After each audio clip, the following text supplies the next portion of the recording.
All right, ready for this? We're diving into a story that never gets old, no matter how many times you hear it. Genesis, chapter 4. Yeah, talk about a story for the ages. It's got it all. Sin, choices, consequences, all that good stuff that makes us human, even thousands of years later. Right, the stuff we're still dealing with today. Exactly. And today we're focusing on the fallout, those ripple effects that one decision can have.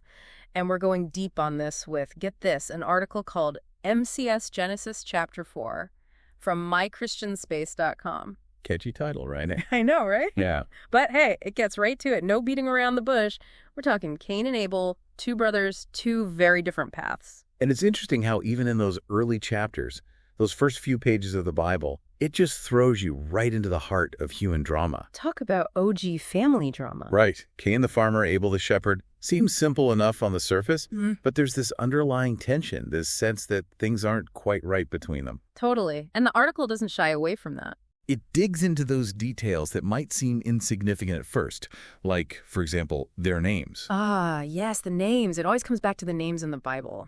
It's true, because they often hold so much meaning, right? Like Cain meaning acquisition. It's not just about farming. It's this whole idea of wanting more, of possessing, controlling. Almost like a foreshadowing of what's to come. Right. It speaks to this inner drive that's going to lead him down a dark path. And then you've got Abel, whose name means breath. It's so different. Right. It evokes this sense of transience, a connection to something beyond the material. Almost ethereal, like a breath of air. Exactly. And that difference in their names, it's not just about personality. It gets to the core of how they relate to God.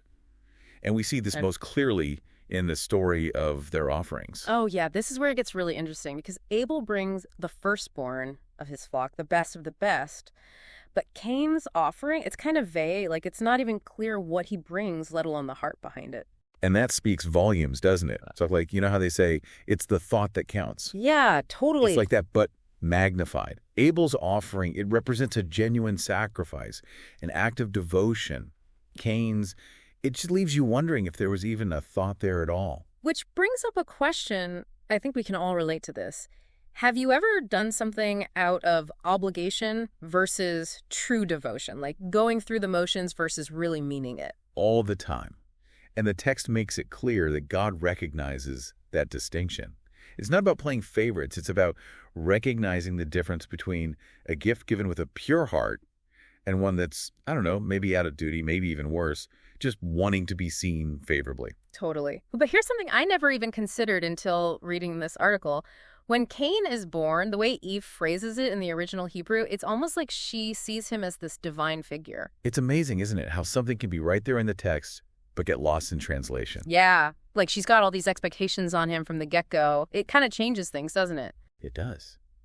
Because now his need for validation, that anger at God's perceived rejection, it's not just sibling rivalry. It's rooted in something much deeper. This need to live up to an image that maybe was flawed to begin with. And that's where I think it gets really powerful. Because haven't we all felt that sting of disappointment when things don't go our way? Oh, absolutely. It's such a universal human experience. It is. And the text, it doesn't shy away from that at all. Cain, he's hurting, he's angry, and you can just feel those emotions festering. And it's in those moments, those raw, vulnerable moments, that I think we see the potential for both good and evil.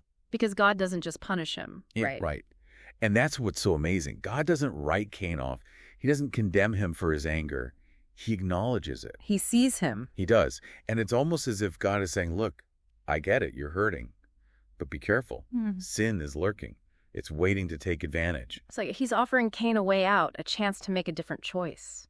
Exactly. And this is where the whole concept of free will becomes so important, right? Yeah. Cain isn't destined to fail.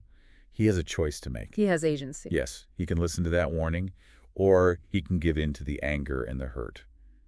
And sadly, he chooses the latter. And that choice leads him to murder his own brother. It's like this stark reminder of just how destructive anger can be, how quickly things can spiral. That's heartbreaking. But there's this detail, and it's from the Targum Pseudo-Jonathan, which, if you don't know, it's a collection of ancient interpretations of the Hebrew Bible. Okay. And it suggests that Cain didn't just kill Abel out of pure rage.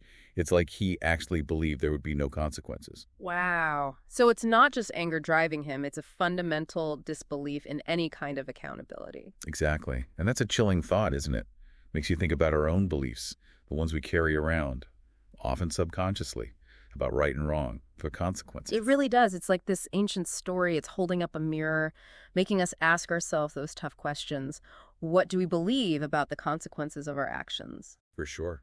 And Cain, he faces some pretty heavy consequences for his actions. Cursed from the ground, destined to wander. That's rough. It's like the world itself is rejecting him. It is. It's a harsh punishment, no doubt. But there's this interesting parallel to Adam and Eve's punishment back in the garden. How so? Well, just like their work becomes this constant reminder of their disobedience, Cain's punishment, it also serves as this unavoidable reminder of his choices. Every step he takes, it's like he's carrying that weight with him. It's like this weight he can never really escape. Which, let's be honest, that's something I think we can all relate to on some level. But then instead of just accepting this wander of fate, he goes and builds a city. It's like, what? That doesn't seem like accepting your punishment at all. It's almost defiant, isn't it? Like he's trying to outrun not just the consequences, but, well, God himself. And there's just something so human about that impulse, too. To create, to build, to leave your mark somehow. Absolutely.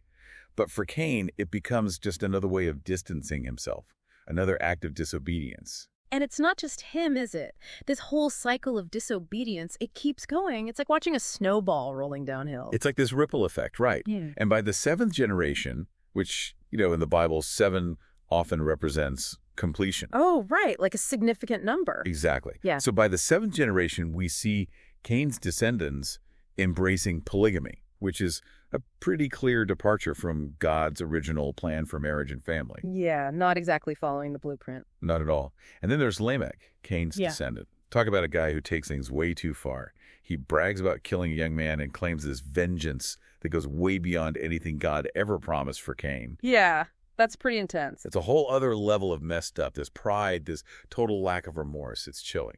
It makes you realize how far we can go wrong when we reject any kind of higher authority, when we try to make our own rules. And yet, even in the middle of all this darkness, there's still that glimmer of hope.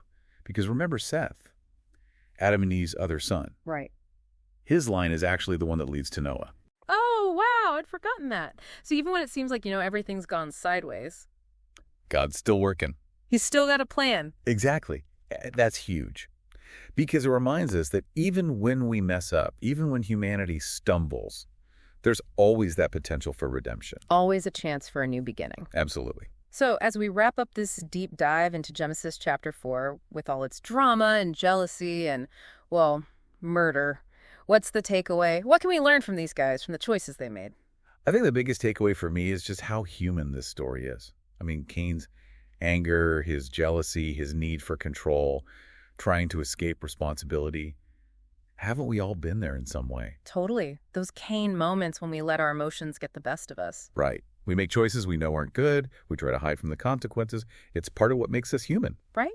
For sure. But this story doesn't end with Cain's punishment, does it? We're left wondering, did he ever really get it? Did he ever truly change? It's like this open question, right? It's almost as if the text wants us to keep wrestling with that. And maybe that's the point. Because we all have those choices to make every single day. We do. And they matter. They have consequences. Absolutely. But so does the potential for change, right? For growth, for finding our way back even when we've messed up. 100%. And that's a powerful message to carry with us no matter what we're facing.